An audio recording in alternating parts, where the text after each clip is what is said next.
Welcome to City Week, ladies and gentlemen. I am your host, Alton West. Today I have members of the LSPA talking about an upcoming Wizard of Oz play that we want you all to come out and partake of. Stay tuned for those interviews in just a moment.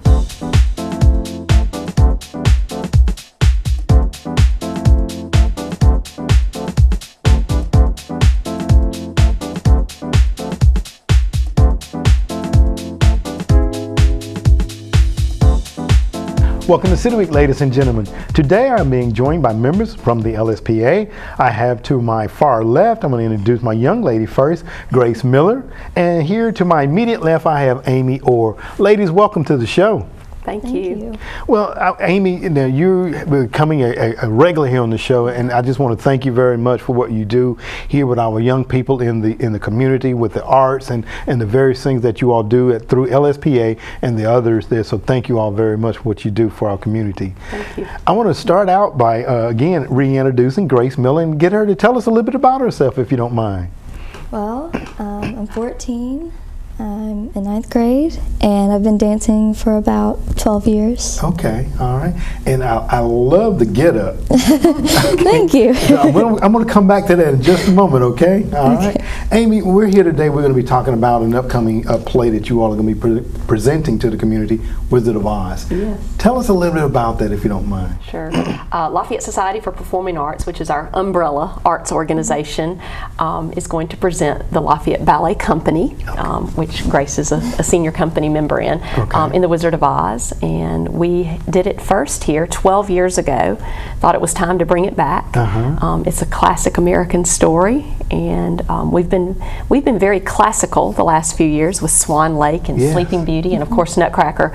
So this is a little change, and we're very excited about bringing this story to life on the stage. It's very active, it's very big, it's very colorful.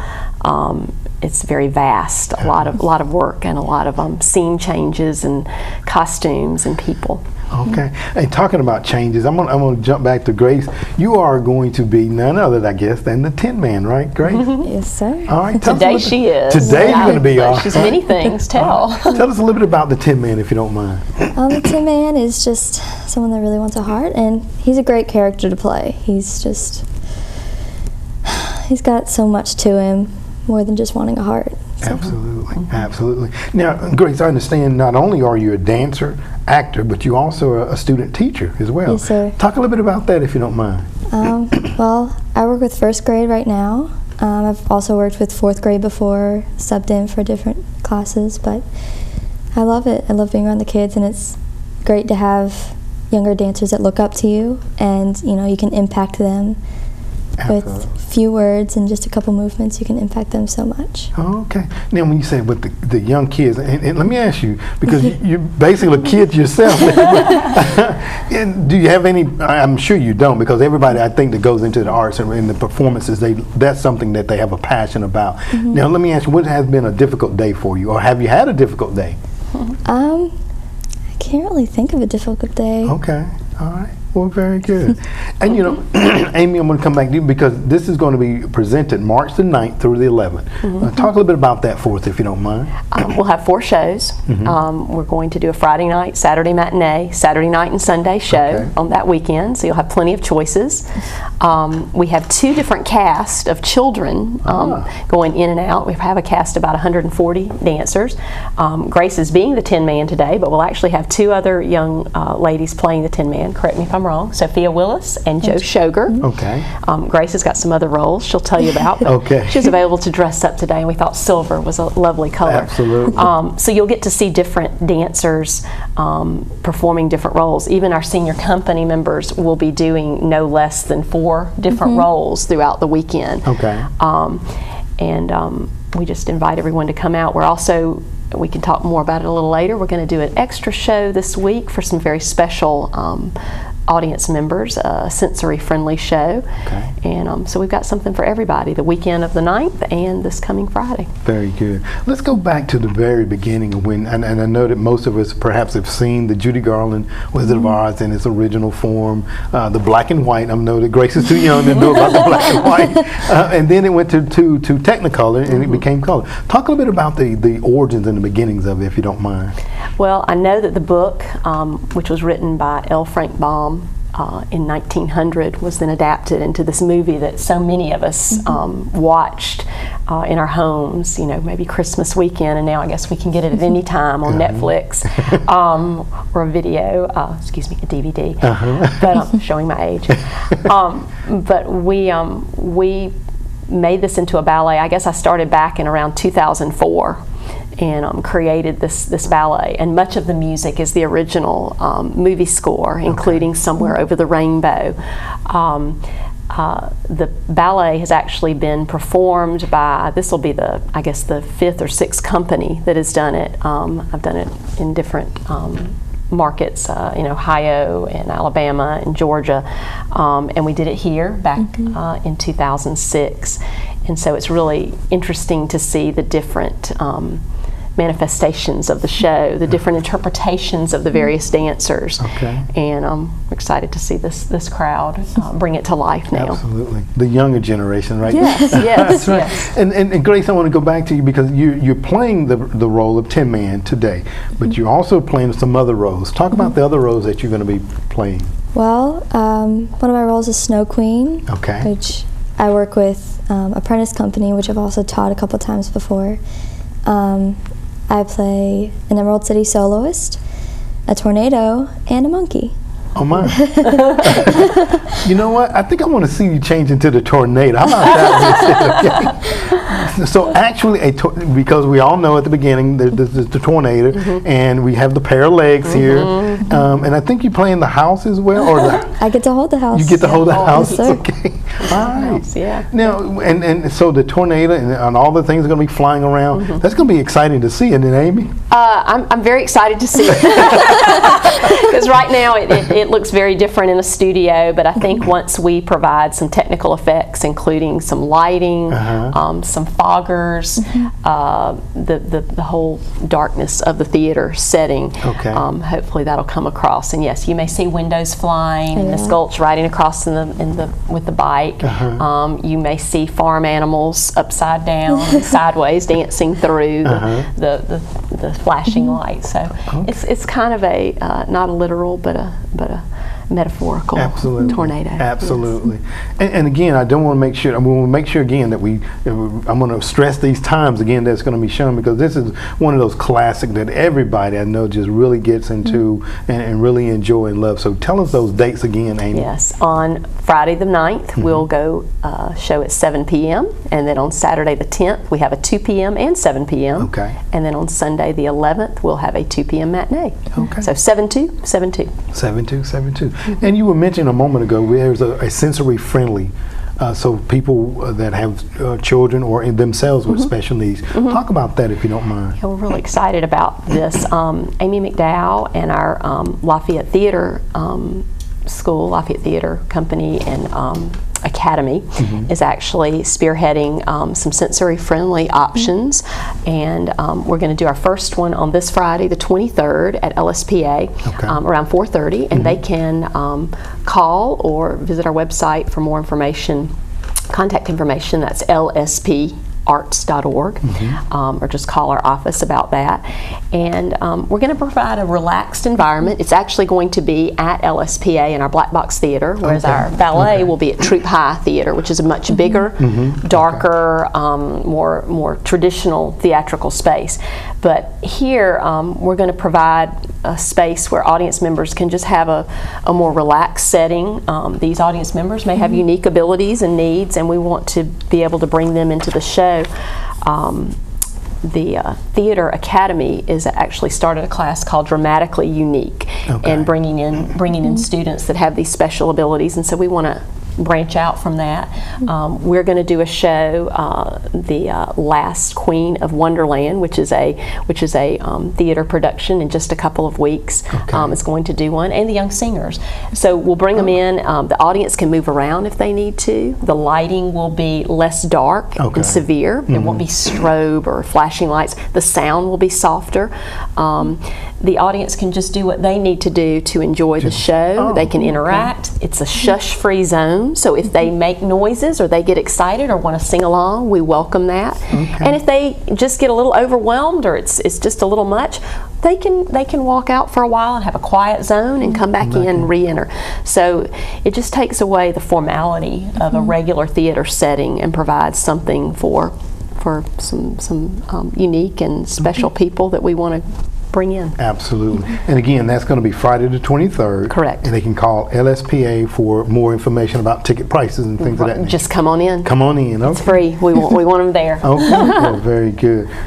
And I know that you were mentioning about the cast member size a moment ago, Amy, 140. We will not have all 140 on Friday. Again, we'll do a smaller scale show, but yes, 140 kindergarten all the way up through 12th grade and a few adults. Okay, all right. Let me ask you now, Amy, now you've been, I think, performing for about 2 years now. Correct me if I'm incorrect. She's been in senior company. This is my first year in senior company, and she's been performing, though, since forever. And I wanted to bring, because I understand in talking with you, you're homeschool. Yes, Talk sir. about your homeschool and then the interaction here with the theater. How do those kind of help to make you that whole person? Well, being homeschooled gives me a lot of opportunities to come to the studio more often. You know, we have some classes for 3 and 4-year-olds, which we call Lunch Bunch, that goes from about 12 o'clock to 1:45 at the studio. So for people who go to public school, it's kind of hard for them to come and teach that. But being homeschooled, I'm allowed to go and teach with those girls, and I'm allowed to come with earlier classes, and if I have to come and learn a little bit more choreography, I can come in a little bit early and have some special time there. Okay, all right. Well, you know, she's playing the Tin Man today here on the show, and I'm noticing that you kind of have a little bit of stiffness about you. We're going to take a quick commercial break. We're going to get you all oiled up, and then we're going to come back in just a moment, okay? All right. Sounds great. All right. Ladies and gentlemen, stay tuned for more City Week coming up in just a moment.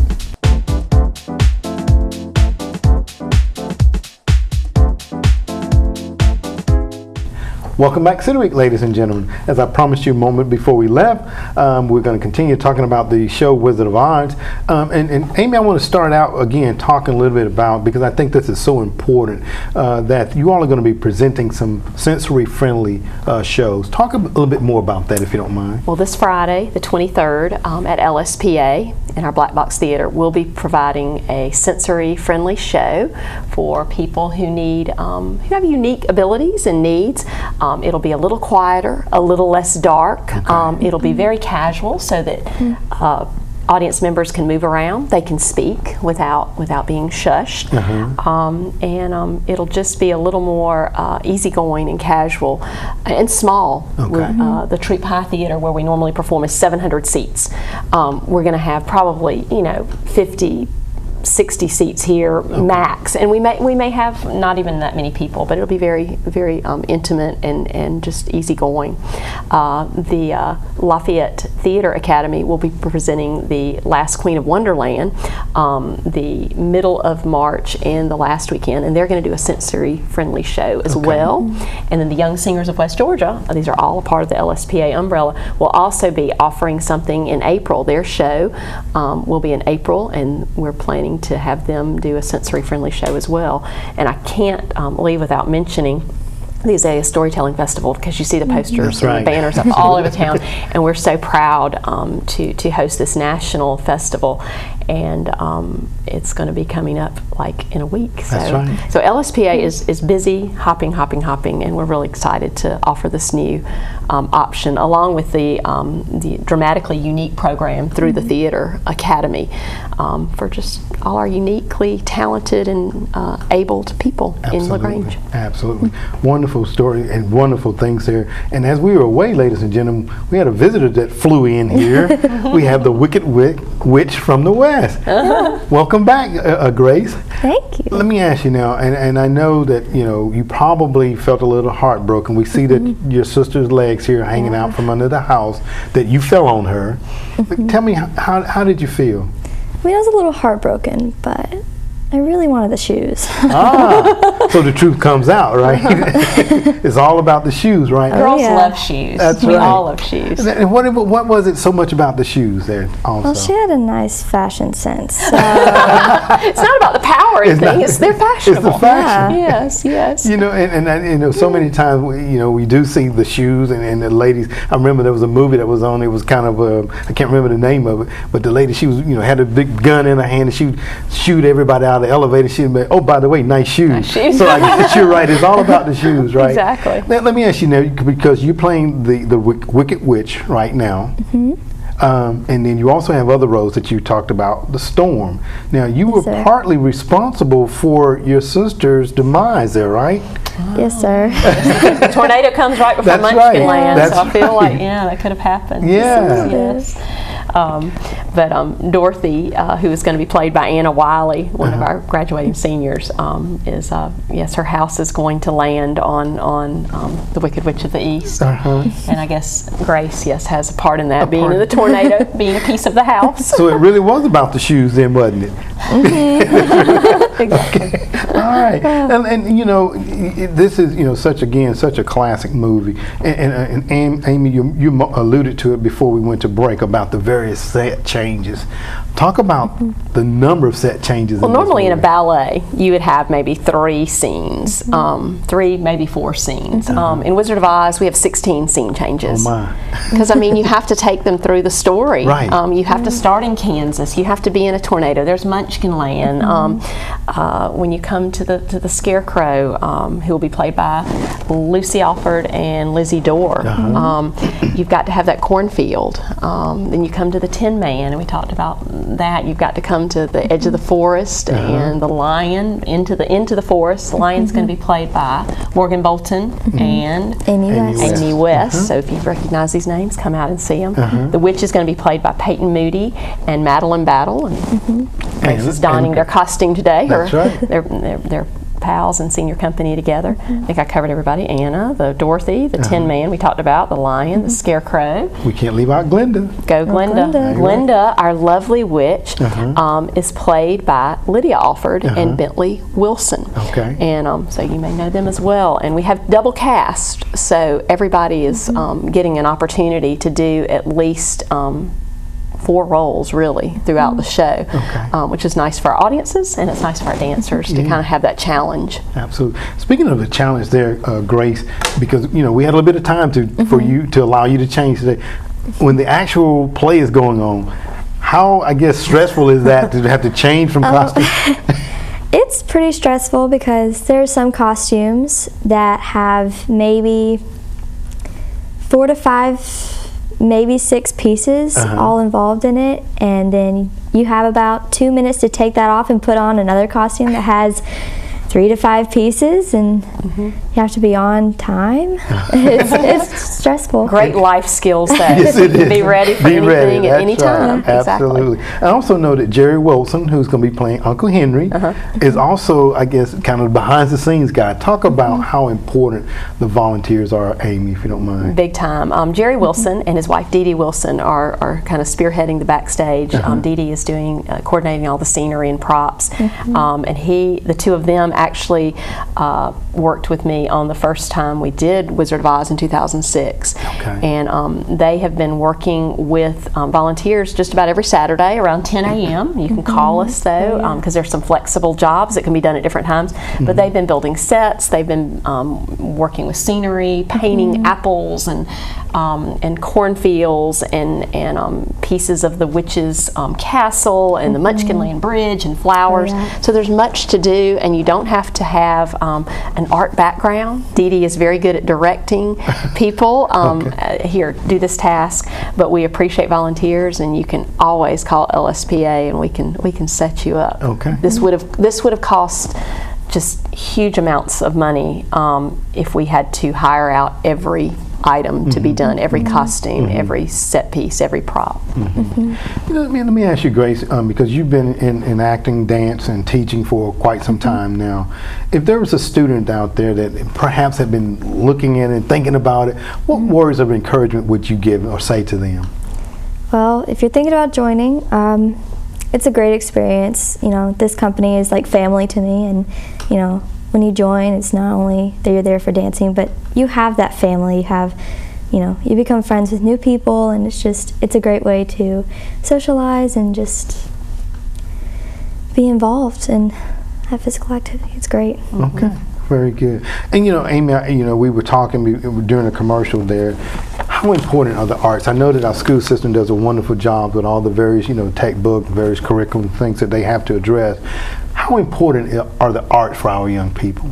Well, it goes without saying there are arts in schools, but certainly not as much as we would like. So wonderful organizations like LSPA provide arts for young people and our community. The arts certainly train the whole person, the right brain and the left brain. A lot of times that creativity side isn't touched upon. The dancers are very physical, so that physicality that we all need, we need help is there. We also talk about integrating subjects. Grace always talks about how she integrates math and keeping count systems with all the different choreography that you learn. It all integrates. So the arts are important because I think young people especially can see how maybe their academics transfer into real world jobs. And we're not just talking about dancers, but directors, teachers, costumers, people that work in our support staff in our office. So there are many, many careers that young people can see coming up that they might want to consider in the arts. And of course the arts for our community is so important. It makes us a culturally rich place to live and work.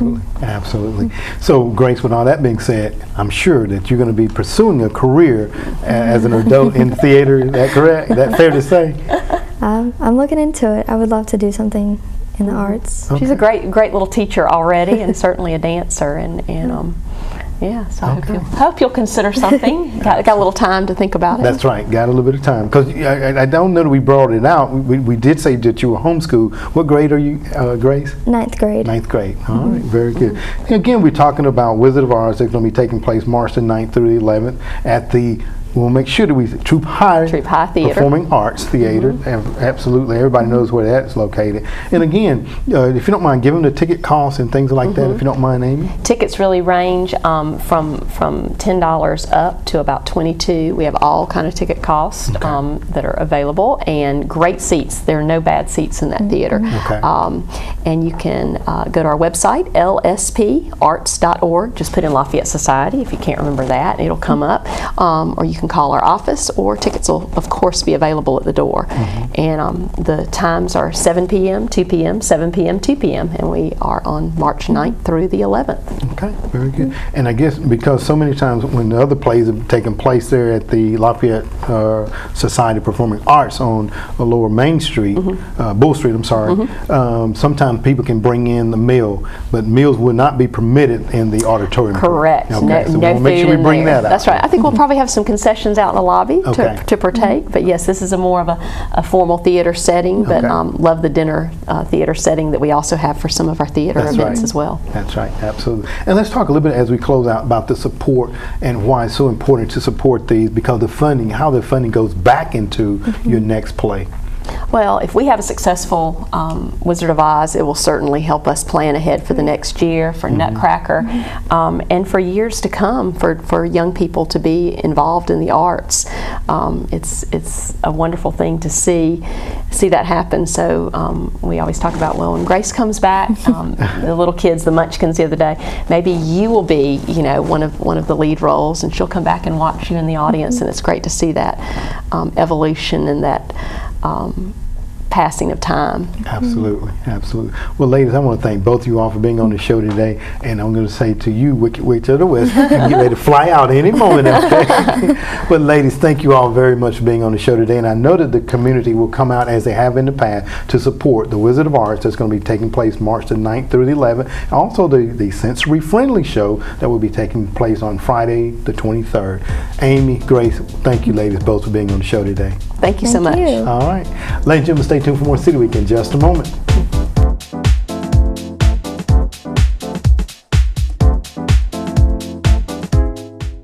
Ladies and gentlemen, well, thank you for joining City Week this week. My guests have been from the Lafayette Society of Performing Arts. I had on choreographer and director Amy Orr, along with some of the cast members of Wizard of Art, Grace Miller, as they talked about the play that will be coming up on March the 9th through the 11th out at the Troop High Performing Arts Center. So make sure that you come out and support them in this endeavor. Also, ladies and gentlemen, so many times you've heard me speak about my grandmother being 101 years of age, living here at home alone by herself. On this past Saturday, we celebrated my grandmother's homegoing service. I just want to say to my grandmother, we love you dearly and we will miss you always. Ladies and gentlemen, I hope that you've enjoyed this week of City Week, and I want to invite you back for more of City Week.